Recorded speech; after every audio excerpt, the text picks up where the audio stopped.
Hi, this is Benoy, your host of the Solar Maverick Podcast. I would like to thank Silverline Communications for sponsoring this episode. Silverline Communications, an integrated marketing and PR agency focused on clean and emerging tech, is headquartered in Washington, D.C., with satellite offices in Chicago and Salt Lake City. You'll learn more about Silverline during the podcast. Thank you again to Silverline Communications for sponsoring this episode of the podcast.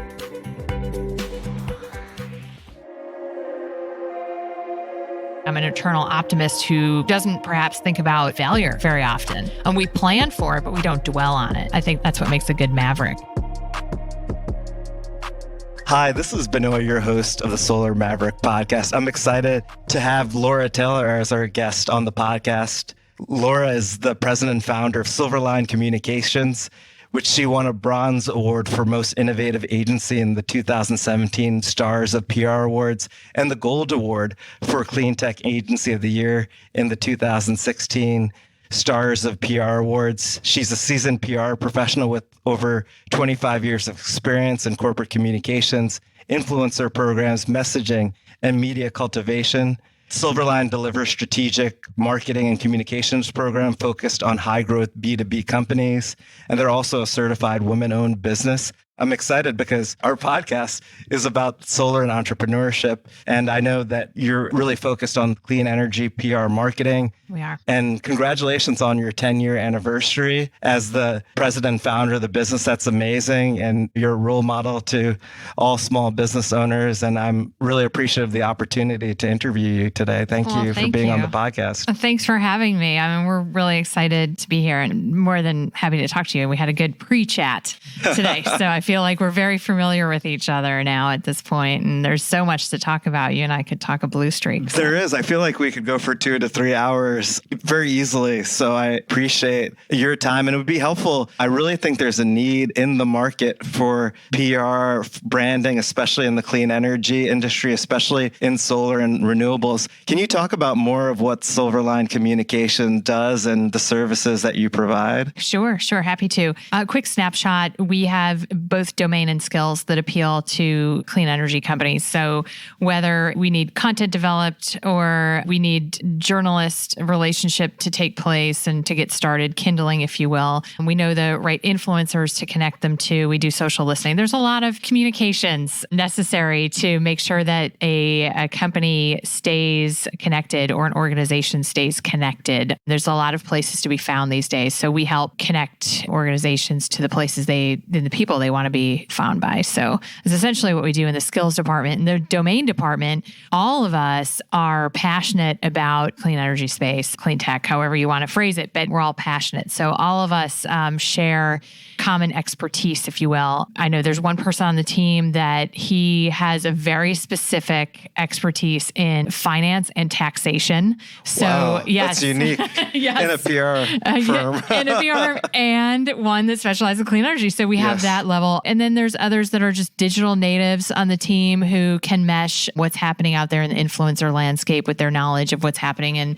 solar and wind and advanced manufacturing and applied materials. So it's a very dynamic space, and we no 2 days are alike. So it's fun. Definitely. And I really appreciate it too, because renewables is a very emerging industry. Things are changing constantly. And from your perspective, you have to adapt to that. There's a huge learning curve for me as well, because things are happening so quickly. So that's really exciting to hear what you're doing. And a decade's a pretty amazing accomplishment. What made you become an entrepreneur? How was your path? I know you have over 20 years of experience in PR as well. I think you as well led a clean energy practice before you started Silverline. It would be great. As I said, most people in the industry are very entrepreneurial, and it would be great to learn about your story and how you got to where you are today. Sure. So 10 years flew by. It was odd. Somebody last year said, "Oh, aren't we going to be in business for 10 years?" I thought, "Oh, I guess so." You know, it wasn't like I was counting. Yes. I knew that there was that measurement of, and you've probably heard this too, that after 2 years in business, you've passed this test. Yes. You know, you're like, you're going to be viable. You're going to be viable. Yeah, Most business fail. Yeah. I think it's 33% within 3 years, and then 50%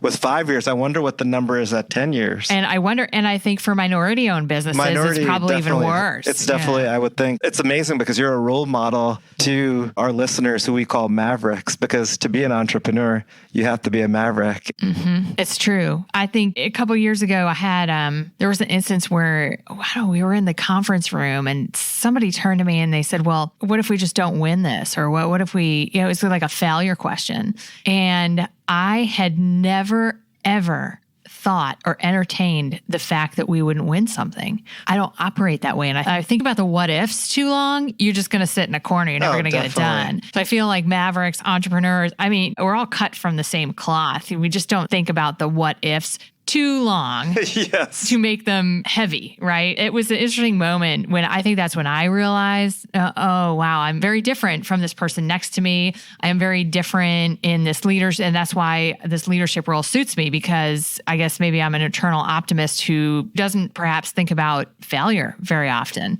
And we plan for it, but we don't dwell on it. Yes. So I think that's what makes a good Maverick. Yeah, definitely. That is huge. I think most successful entrepreneurs and Mavericks fail more than the average person. And it takes a longer time for someone to get over the failure who's not as successful. I feel like very successful people are able to learn from that failure and then adjust and adapt. And it was interesting because in the pre-interview, you were mentioning how each day is like very different and you don't know what you're going to expect. And you explained to me the whole salmon up the steps analogy, which is so true, because it's just really a great point to make, is that obviously understanding the risk related to something is important, but it's really coming up with viable sort of solutions. And that's interesting to hear, because I think most Mavericks or entrepreneurs, failure is just commonplace, but the way they analyze failure is different, I think, than other people do. Yeah, I think entrepreneurs, I think they analyze failure and then we go back and say, okay, I'll do it again in a different way or a better way. And at least I tried.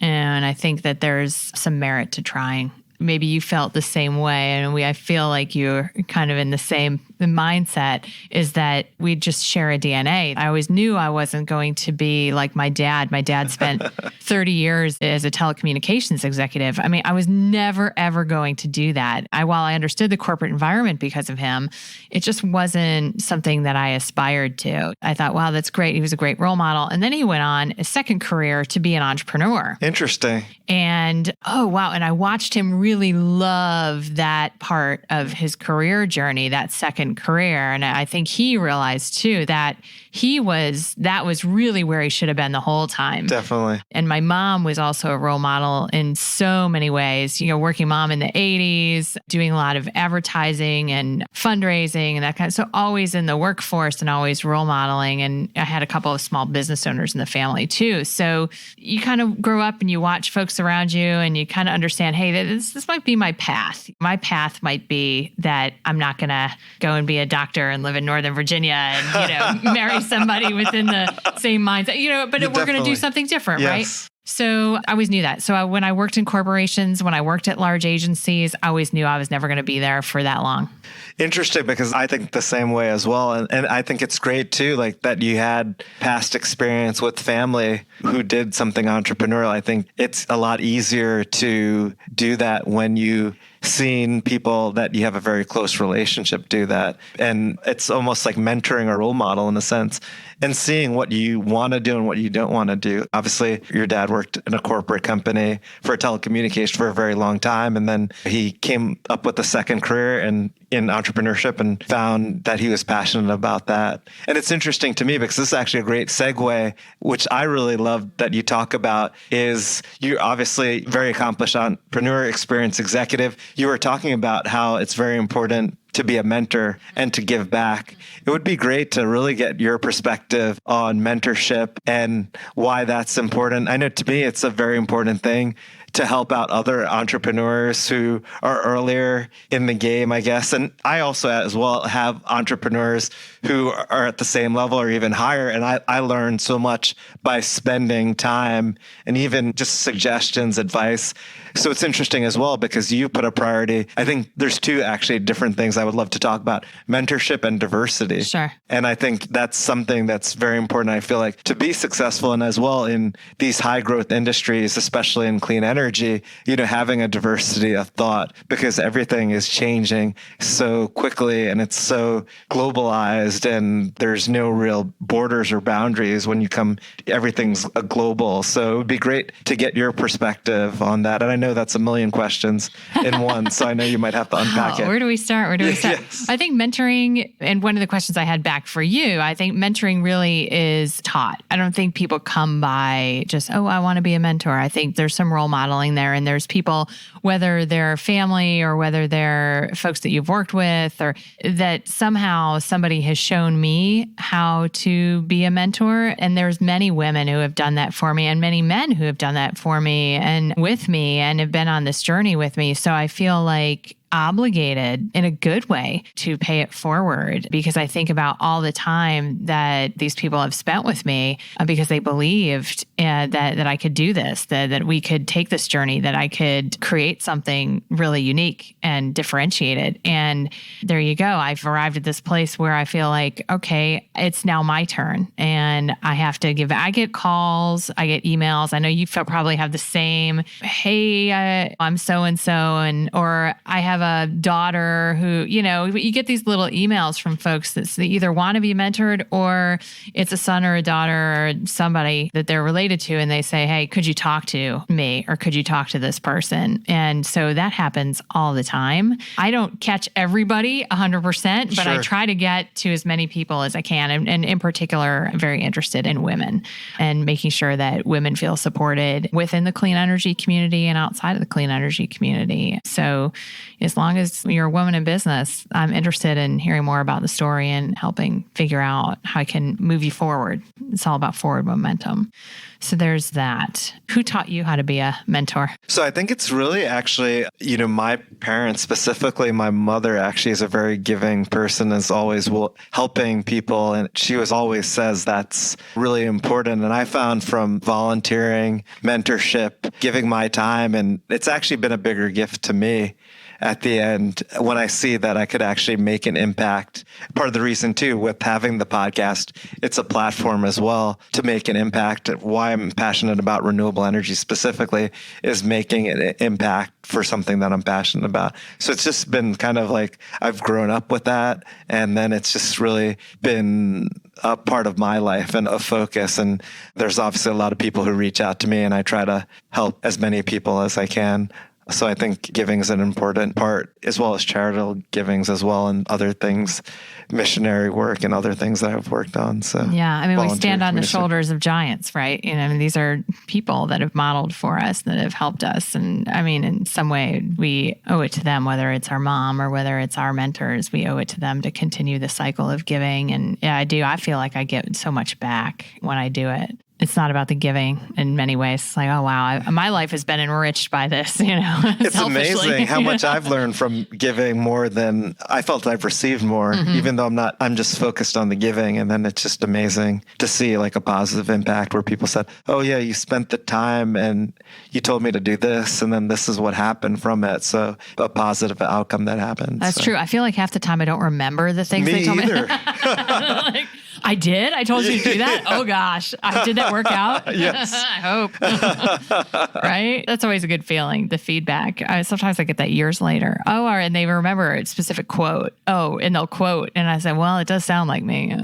Yeah, it's amazing. After so many years, people will come back to me and talk about that. So that's amazing. What got you interested actually in renewable energy and clean tech? That would be like great to understand. Right. As well, what got you passionate about it, and why is PR and branding important for clean energy companies? Because I feel like the industry is underserved and there's a lot of opportunity from a PR, marketing, branding, and all the different services that you provide add so much value.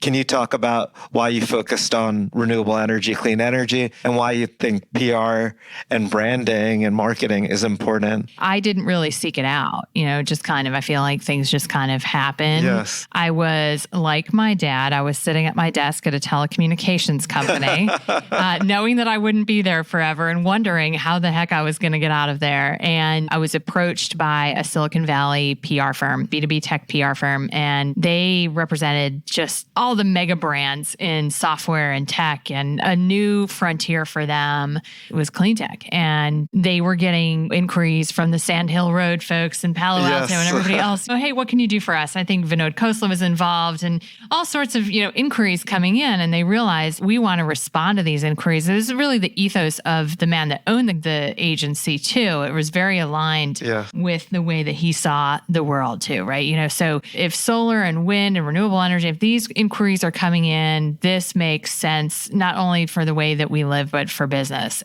So they needed somebody, they needed many people, but they needed somebody to actually start their practice. And it was a woman in Silicon Valley, and then myself, and then there were a couple of other people involved with starting to respond to inquiries from Silicon Valley about the investments they were making in renewables. And I was really serving at that point. I'd founded the DC office here, co-founded it with somebody.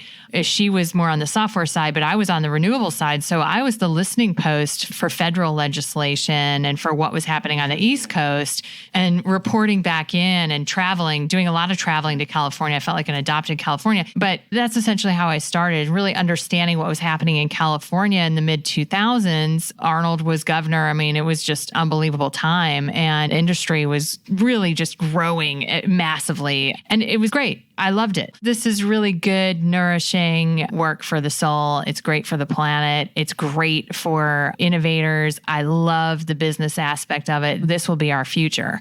And so just kept with it and went to another company, went to another agency after that who poached me to create their practice, their national practice for the same thing. And I think I got to the point where it was like, I don't know. I saw the downturn happen in 2008, 2009. I thought this is a perfect time for a woman-owned small business. I mean, it's just, we can undercut everything the big agencies are doing out there.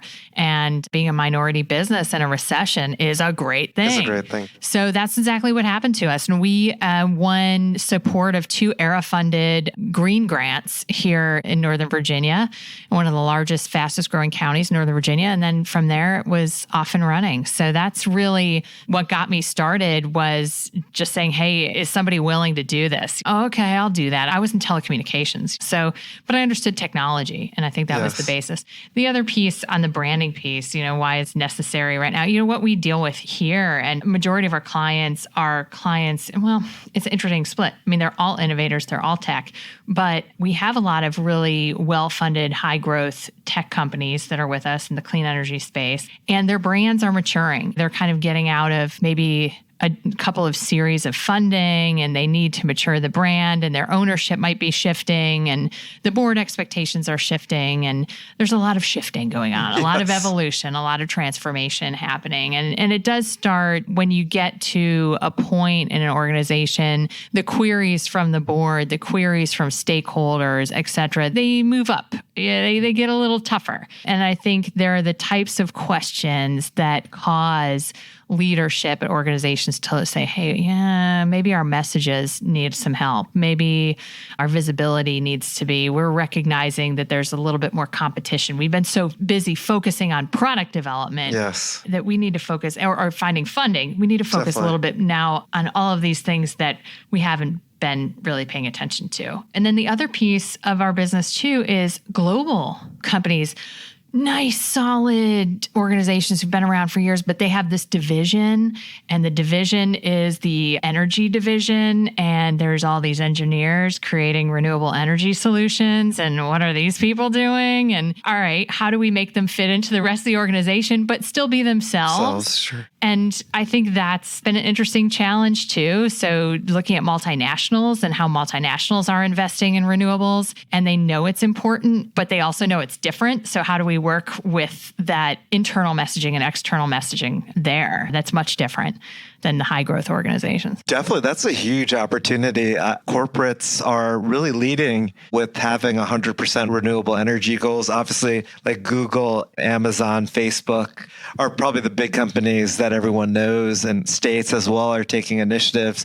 And then, obviously they want to communicate and market that. So I think that would be amazing growth there for your business. And you already have a lot of big clean energy clients already. So that's interesting. I never even thought about that until you mentioned that. Oh, it's so wonderful to see them engaging in the Wall Street aspect, the finance aspect. Oh gosh, once Google and Apple and Facebook start to show up in the procurement zone with renewables, here we are. Here we are. Yeah, and there's so many small companies that are trying to get involved as well. So I think there's a huge opportunity when you talk about PR. Yeah, they're opening doors. I mean, the corporates are opening doors for everybody else. It's great. It's a good time. I still think, it's been 10 years plus for me. It's been 15, maybe more than that, just in the energy space.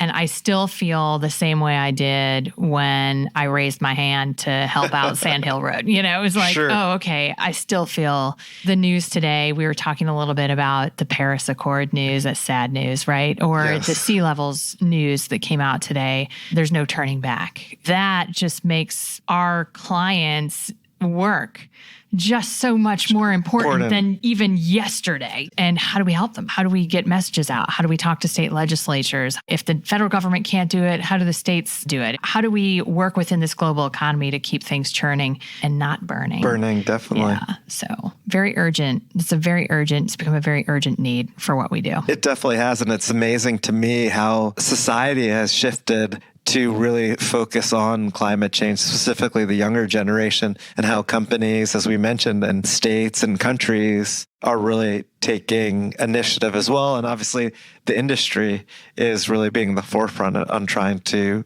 combat climate change. So that's amazing, the work that you're doing. I mean, regardless of who's in office, it really is a global economy, and you can't stop this particular industry. It's a global industry. It's off and running. It's off and running. Yeah. I mean, there's small hiccups, obviously, like tariffs, lobbying groups that have a lot more money than the renewable energy industry. But really, the economics and it being economically viable is changing the conversation. Hi, this is Benoy, your host of the Solar Maverick Podcast. I would like to thank Silverline Communications for sponsoring this episode of the podcast. Silverline Communications is an integrated marketing and PR agency focused on clean and emerging tech, is headquartered in Washington, D.C., with satellite offices in Chicago and Salt Lake City. What defines them? They're independent, agile, absolutely invested in their clients and their teams. They are storytellers and connectors at heart, grounding programs with insight to achieve real business objectives and shape outcomes that influence market and policies. They use every tool in the communication arsenal to translate complex ideas into breakthrough campaigns that drive stakeholder action. The team that gets it done? Silverline Communications, strategic, smart professionals with unrivaled expertise in energy, policy, and emerging technologies. In short, they know their stuff. They believe in what they do, and they believe in what their clients do. And when their clients succeed, the world is a better place. To learn more about Silverline, go to teamsilverline.com. You could reach Silverline at 703-286-5500 or info@teamsilverline.com. We'll also have this information on the notes of the podcast. And on this episode of the podcast, I'm having a great interview with Laura Taylor, who's the founder and CEO of Silverline Communications. Thank you. We do have a lot of people within the industry who listen, but there are a lot of people who are interested in learning, and they have no experience in renewables, but they're interested in listening to it. So. Well, you've got yourself on the cover of the podcast. So if you're flipping through, as we talked about, you're flipping through, you're going to get that guy. There you go. You're a standout brand, and that's good. Yeah, I have to thank my marketing team. So they've done Lee Wang, yes. He's the director of marketing, my publicist. So he's the one, he asked for my approval to do that. And I said, sure, if you think that would make a difference. Because I think nowadays, as we spoke about it in the pre-interview, personal branding is very important. And people really want to see and listen to the people that they're doing business with. So I think it's a trend that you're going to just continue to see it. I'm even seeing seeing it on your like LinkedIn platforms, and even it's just amazing to see how that's a lot of work though, right? Yes. So that's the bulk of our work, is getting entrepreneurs, like, while proud of their products and proud of their business successes, it's actually prying that clam open and saying, okay, now we want to shape you into an influencer. And you have very interesting things going on at the company. You have very interesting workforce, product, you name it, and leadership, everything, all these challenges, all these great things happening. I mean, why not talk about it? And there's endless amounts of work to be done there. We meet smart people every day, smart leaders every day, but not all of them feel comfortable in the external realm. And there's so many great people out there who have great stories to tell. So that's our challenge, is getting them to tell those stories externally. So I understand. I think it's a huge opportunity, especially in the clean energy space, which is just going to continue to grow exponentially. I mean, it's amazing to hear the work that you're doing. Thanks.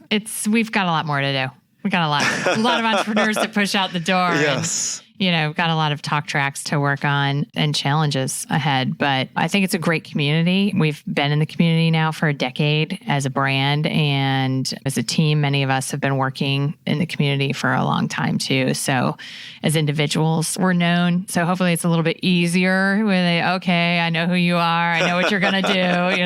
Okay, good. Here we go.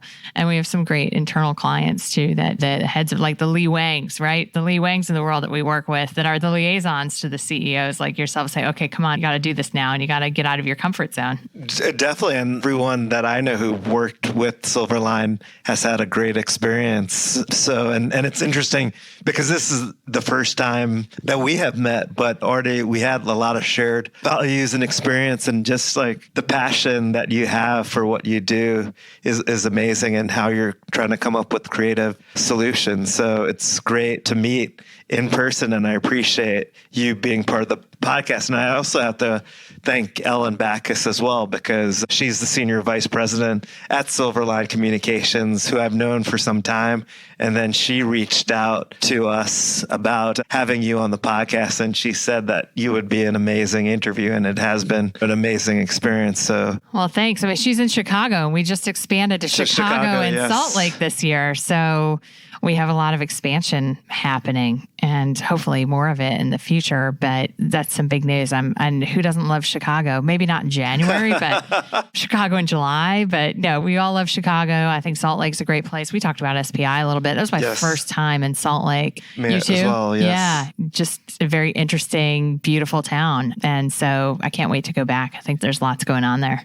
Yeah, I enjoyed it. I mean, the weather was perfect. Everyone was nice. It was beautiful there. I didn't really get much time to really enjoy Salt Lake, so I'm hoping to go in another time. But I think the Midwest for renewable energy is one of the next big markets. Utah itself has a lot of solar penetration. Minnesota has been a big market, especially for community solar. Illinois with their REC program. So I think that's very exciting with you opening an office with Silverline and Ellen being there. And thank you, Ellen, again for reaching out to us. So yeah, thanks, Ellen. And it would be great too. I know you started the Cleany Awards. Oh gosh.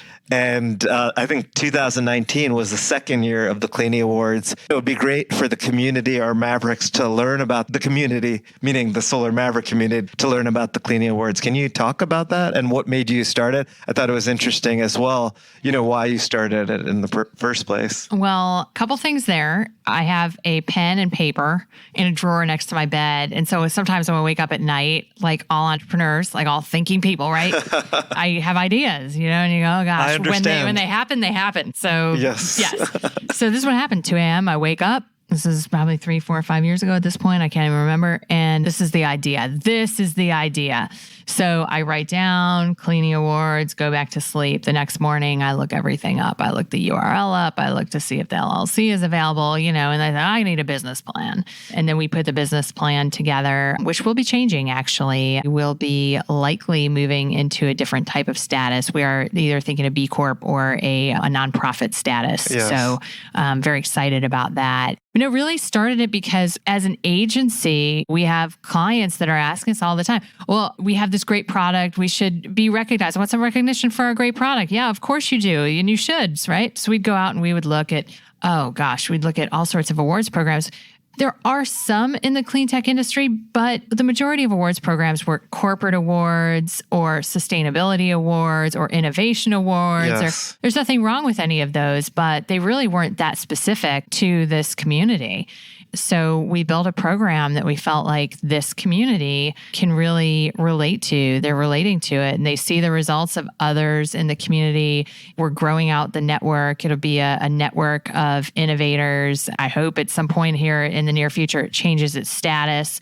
And then it was an amazing second year. It really caught us off guard as to how much, I think it's 200% growth. And it's actually an entirely separate endeavor. There's actually a team that runs that is completely separate from anything we do at Silverline. I just happen to own the LLC, but that is actually just something completely different than we do here. So hopefully it's a legacy. I would like to see it just live on and really highlight the planet-changing innovation that's happening and really become something, a community that people, that's a go-to community. It's where you can find stories on innovation. It'll be much bigger and much more interesting in the years ahead than it's been fascinating and fantastic up until this point. But I think that the next few years, we're going to see some growth and there will be other people that run it and other people that probably have a lot to say on it. And I'll make sure that you're connected to them. But that's essentially the Cleanie Awards, is making sure that this industry really has its own community, its own connections, and then something that can live on. Definitely. I mean, I think that is huge. I mean, recognition and its unique sort of awards. And I know some people and companies that have won, and it's very well deserved. Like they definitely need, I think it leaves a legacy and the publicity for these entrepreneurs or different individuals or even companies.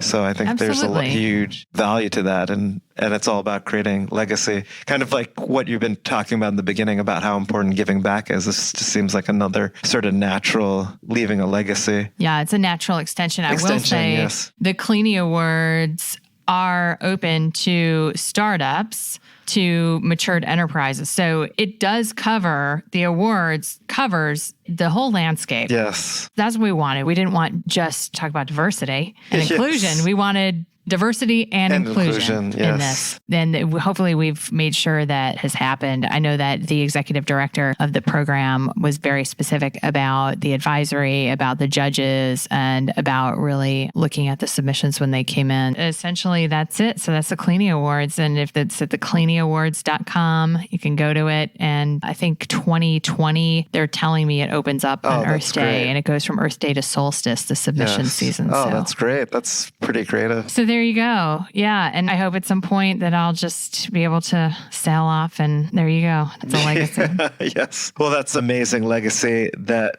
you're leaving with the Cleanie Awards. And obviously you're still involved in a certain aspect of it. It would be great. I know you focus on high growth tech companies. Clean energy is one of the verticals that you focus on. It would be great if you could briefly talk about maybe the other sectors that you're focused on. And I feel like everything's merging anyway, in certain senses as well within the tech community. Yes, it is. I mean, we have an investment group that we work with that actually came to us and said, well, you know, we do traditional energy and clean tech investing, but we're really seeing intersections at cyber. There's one that was even like, oh, there's water tech, but there's all these intersections now. Well, do you know cyber?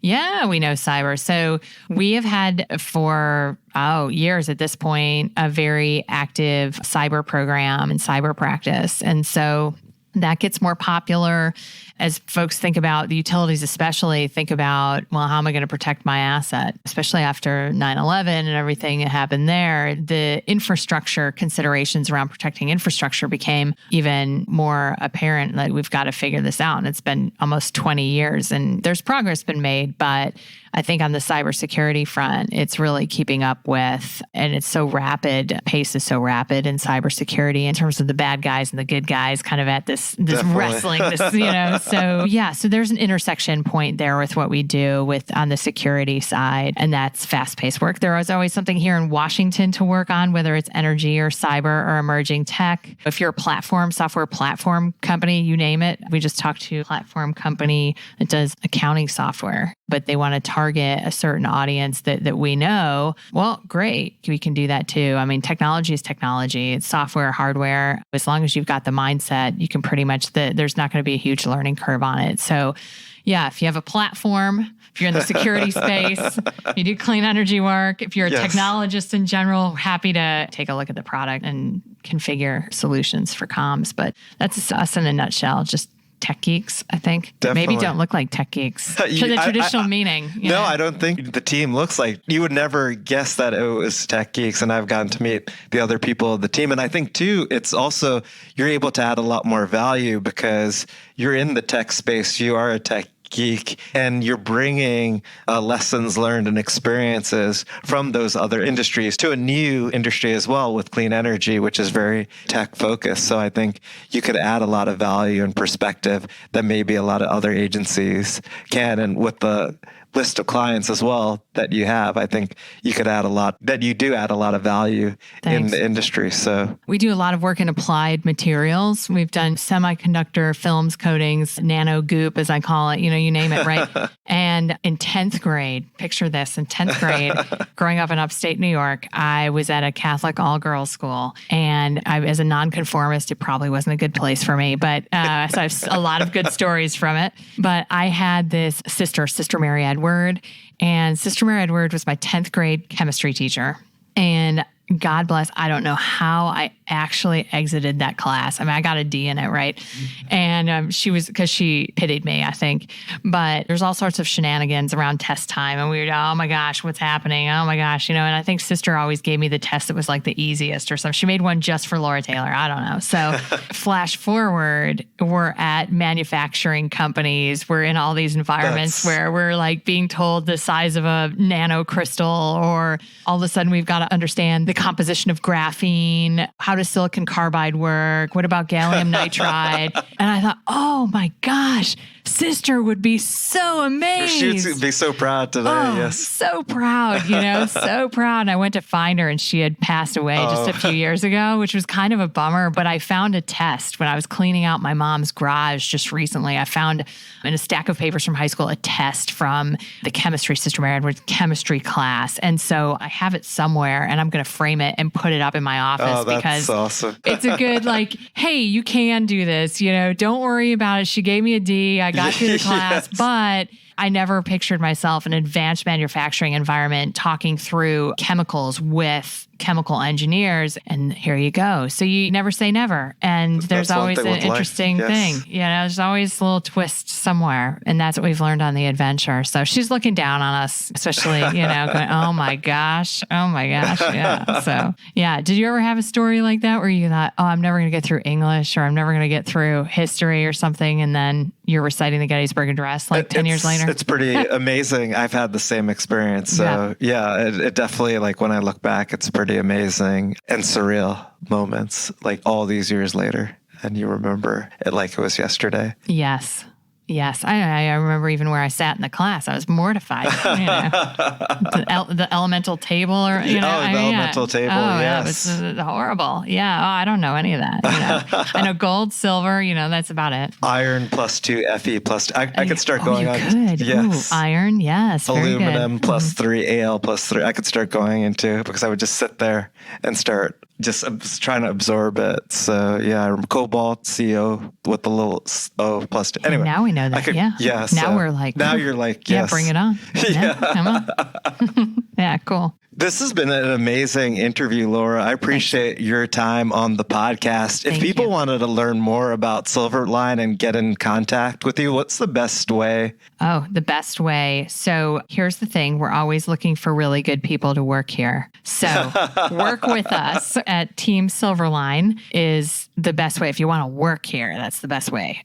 If you just want to check us out, teamsilverline.com is our website. And then I would say, if you want to drop me a line, I'm Laura, Laura, at teamsilverline.com. So there's 3 ways. We're also on Twitter at Silverline Comms. We're on Instagram. We're on Facebook. I mean, you name it. We're on LinkedIn, all Silverline Comms and Silverline Communications. So you can find us out there. Definitely. And it'll be on the notes of the podcast. And I saw you were actually very active on Twitter. So I was, before the interview, looking at the different posts that you had. So yeah, it's definitely been an amazing interview, Laura. Thank you for your time. And thank you.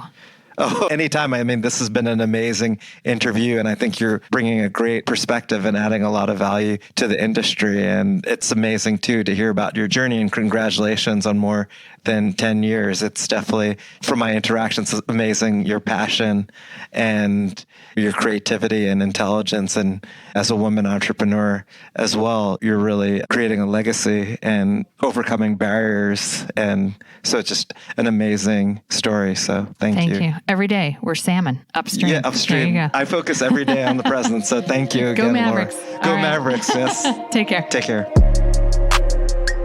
Thanks for listening to the Solar Maverick Podcast. The Solar Maverick Podcast is brought to you by Reneu Energy. We're a solar development and consulting firm. If you believe that this podcast is adding value to you, please give us a 5-star review and share with those that you think could benefit from this information. Please email all questions, suggestions, and feedback to info@reneuenergy.com. That's info@reneuenergy.com. The Solar Maverick Podcast is produced by Podcast Laundry and executive produced by Benoy Thanjan and Kevin Y. Brown.